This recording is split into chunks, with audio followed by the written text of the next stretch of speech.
해당 용의자 조모 씨가 한마디도 하지 않고 경찰에 쑥 들어가는 장면 보셨습니다. 이 장면을 보고 정치권에서는 조국 전 장관이 없앤 포토라인 금지가 이 조모 씨에게 큰 혜택이 됐다라는 주장도 나왔습니다.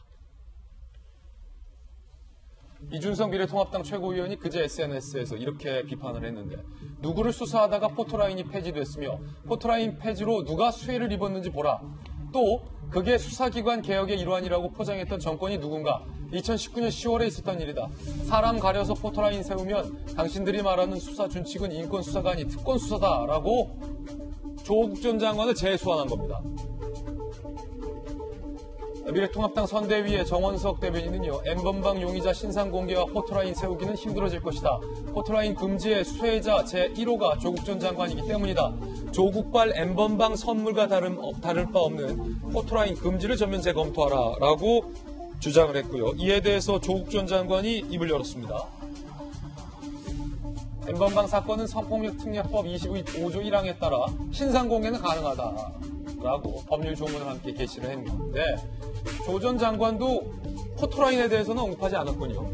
그렇다면 고승덕 변호사님, 결국 조 장관이 없앤 포토라인 폐지 때문에 이 조모 씨가 포토라인에 서서 피해자들과 기자들과 국민들 앞에 뭐라고 얘기할지는 들을 수 없게 될 가능성이 큰 겁니까? 사실 조국 장관이 그 재판받고 있는 와중에도 또 SNS 올려서 이렇게 자기 입장 또 누가 뭐 조국 장관한테 물어보지도 않았잖아요. 근데 올리는 것 자체가 사실 좀 의아할 정도인데 지금 신상 공개와 그 포토라인은 사실 약간 다른 부분이 있습니다. 신상 공개는 뭐냐면 그 사람의 얼굴이라든가 이름을 공개하는 거거든요. 예. 그러니까 화성 살인범 경우에도 얼굴과 이제 그 이름을 공개했는데 그 얼굴을 보게 되면 현재 교도소에 수감 중인 얼굴이 아니라 옛날의 얼굴이에요. 그러니까 누군가 이제 인적사항을 알아볼 수 있을 정도로 공개한 것 뿐인데 조국 장관 경우는 이미 소환되기 전에 누구나 조국 장관 이름과 얼굴은 다 알고 있잖아요. 그럼요. 그러니까 문제는 이제 포토라인인데 포토라인은 법률하고는 상관없이 검찰의 어떤 하나의 그 관행 내부 규정으로 이루어진 거였었거든요. 근데 포토라인 그 내부 규정을 아예 없애는 바람에 1호 수혜자가 결국은 그 조국 패밀리가 됐던 거고요. 예. 단순히 그 포토라인에 서지 않은 정도가 아니라 이 지하주차장에 차를 타고서 아무도 알아보지 못하는 그런 상황에 들어가고 나오는 그 편의까지도 제공받은 사람이 조국 패밀리거든요. 예. 그런데 지금 이 경우에는 이 N번방 이 범죄자들이 들어갈 때 똑같이 포토라인 자체 서지 않을 수 있는 그 규정이 결국 이 조국 방탄 규정에 의해서 이제 나온 거기 때문에 예. 아무리 조국 장관이 법률상 신상 공개한다고 하더라도 그 포토라인 이거하고는 사실은 약간 좀 관계가 없는 부분이기 때문에 적절한 그런 어떤 변호가 되지 못한다고 생각합니다. 예.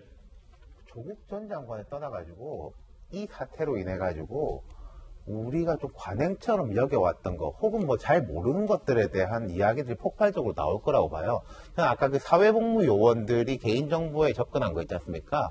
불법입니다. 원래 공무원이라든지 거기 정보 접근이 인증 가능한 사람만 돼 있는데 관행적으로 그 업무 보조를 하는 사회복무 요원들한테 아이디나 접근권을 줘가지고 업무 보조를 시키는 거거든요.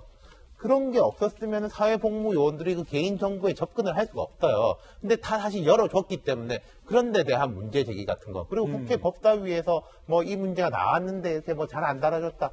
제가 이렇게 보면은 제가 이제 40대 중반인데 저도 이렇게 공부하면은 이게 무슨 말이겠구나 이해를 하는데 예. 한 50대 중반 이상의 이제 국회의원들은 성인지 감수성에 대해서 요즘 꼭 공부를 많이 하셨는데 디지털 범죄에 대해서 감이 잘 안 오는 거예요. 이걸 보면서 이게 이런 일이었구나. 우리가 그때 들었던 게 이거였었어? 라고 하는 분들이 상당히 있는 거예요. 뭐 안철수 대표 이런 이야기 나오지만 그분은 좀 디지털 감수성이 있는 분이고 그때 법사위에서 주로 다뤄졌던 거는 제 기억으로는 그 페이크 포르노라고 해가지고 음란물에다가 뭐 연예인이라든지 사진을 합성해가지고 하는 경우에 처벌을 어떻게 해야 되느냐. 그럼 이거를 이제 의원들이 볼 때 개인이 그냥 해가지고 들고 있는 것도 그 처벌을 해야 되나? 뭐 돌려보는 거하고 개인이 갖고 있는 건 다르지 않냐? 이런 식의 이야기가 있었는데 지금 그게 이제 맹비난을 받고 있는데 그런 부분 디지털 감수성에 대한 문제 그리고 더 나아가서요. 코로나19가 겹쳐져가지고 전 세계적으로 우리나라도 이게 많이 바뀔 겁니다. 지금까지 우리는 표현의 자유, 익명성이 개인의 권익을 보호하는 거라는 게 전 세계적 통념과 인권이지 않습니까? 근데는 이제 이런 익명성이라든지 감시 사각지대라는 것이 인권을 오히려 보호하지 못하는 거 아니냐.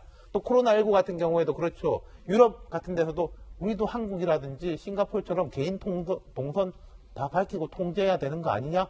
라는 식으로 세계가 바뀔 거예요. 예.